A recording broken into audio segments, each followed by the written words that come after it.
একজন ব্যক্তি নামাজ পড়ে না, সাহাবা একরাম তাকে ন্যূনতম মুসলমান মনে করতেন না, কারণ ওই জামানার মুনাফিকও 5 ওয়াক্ত নামাজ জামাতের সাথে আদায় করত।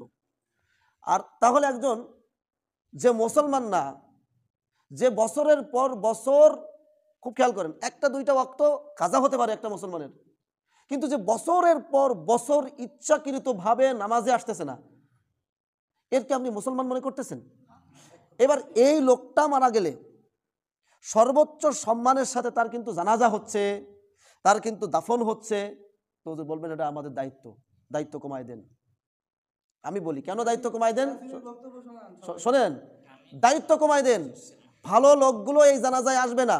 দেখেন তারপরের থেকে মানুষের কি পরিস্থিতি শুরু হয়। মানুষ দেখবে যে কিরা আমি মারা গেলে তো জানাজা পড়বে না কেউ। সমাজের বেনামাজি যারা, তাদের এত সম্মানের সাথে জানাজা পড়ানোর দরকার নেই, তাদেরকে নামাজ পড়াতে হবে খাদেম সাহেবের দিয়ে, কোনো খতিব সাহেব ইমাম সাহেবরা এদের জানাজা পড়াতে পারবে না।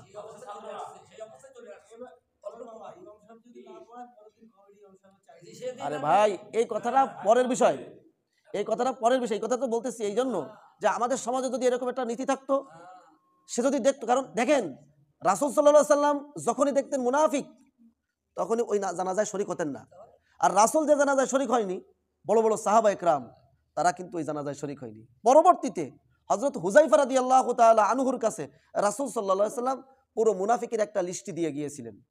তো ওমর রাদিয়াল্লাহু তাআলা বড় বড় সাহাবী রাসূল ইন্তেকালের পরে দেখতেন হুযায়ফা কি এই জানাজায় আছে, এই লোকের দেখতেন আছে, তো তারপরে যে ওনারা ওই জানাজায় শরীক হতেন।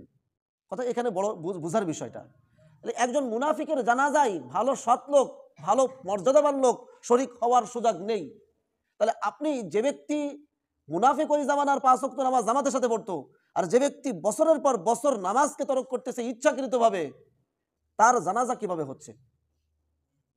তার জানাজা কিভাবে হচ্ছে? যে জুমার নামাজ পড়ে না, বছরের পর বছর জুমার নামাজ পড়ে না, তার তো ঈমান নাই, তার জানাজাটা কিভাবে হচ্ছে?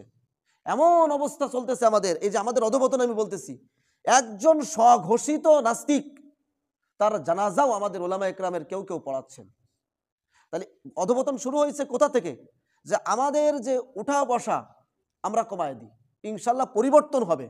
আমি আমার সন্তানের সাথে বলি যে আব্বু তুমি যদি নামাজ না পড়ো, তোমার সাথে আমার থাকা সম্ভব না, তোমার সাথে তো আমার থাকা সম্ভব না, এটা শুরু থেকে করতে হবে। আমি বলেছি শুরু থেকে না করলে পরবর্তীতে আপনি করলে ওইটার সমাধান হবে না। শুরু থেকেই ওরে বলতে হবে যে আব্বু তুমি যদি নামাজ না পড়ো, তোমার সাথে থাকা আমার পক্ষে সম্ভব না, তুমি যদি সৎ পথে না চলো, তোমার সাথে থাকা আমার পক্ষে সম্ভব না, খাওয়া সম্ভব না। এখানে বলছেন এই যে রাসূল সাল্লাল্লাহু আলাইহি ওয়াসাল্লাম, দেখেন কি কথাটা বলছেন এখানে, যে সে তারপরে সুম্মা ইয়ালকাহু, এখানে দেখেন ফালা ইয়ামনাউহু যালিকা, সে নিষেধ করা সত্ত্বেও, সে না মানা সত্ত্বেও, আইয়াকুনা আকিলাহু ওয়া শারিবাহু ওয়া কাঈদাহু, সে তার সাথে খায়, পান করে, বসে, উঠা বসা করে, আগের সম্পর্ক ঠিক আছে, তাহলে সে তো সমাজের ভিতরে কোনো ত্রুটি পাচ্ছে না। যখন সে সমাজের ভিতরে ত্রুটি পাবে যে না আমার সাথে তো কেউ মিশতেছে না, আমার সাথে দূরত্বতা, ভালো লোকগুলো আমার সাথে দূরে চলে যাচ্ছে, তখন সে আস্তে আস্তে ফিরে আসার চিন্তা ভাবনা করবে।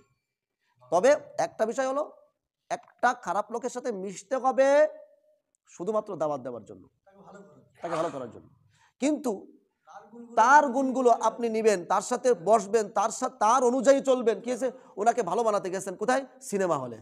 না, এটা জায়েজ নেই। তা আপনি যদি বলেন ভাই সিনেমা হলে আসছে কেন, সিনেমা দেখতে, কয় না আমি এই লোকগুলোরে ভালো বানাতে আসছি, এটা পাগলামি।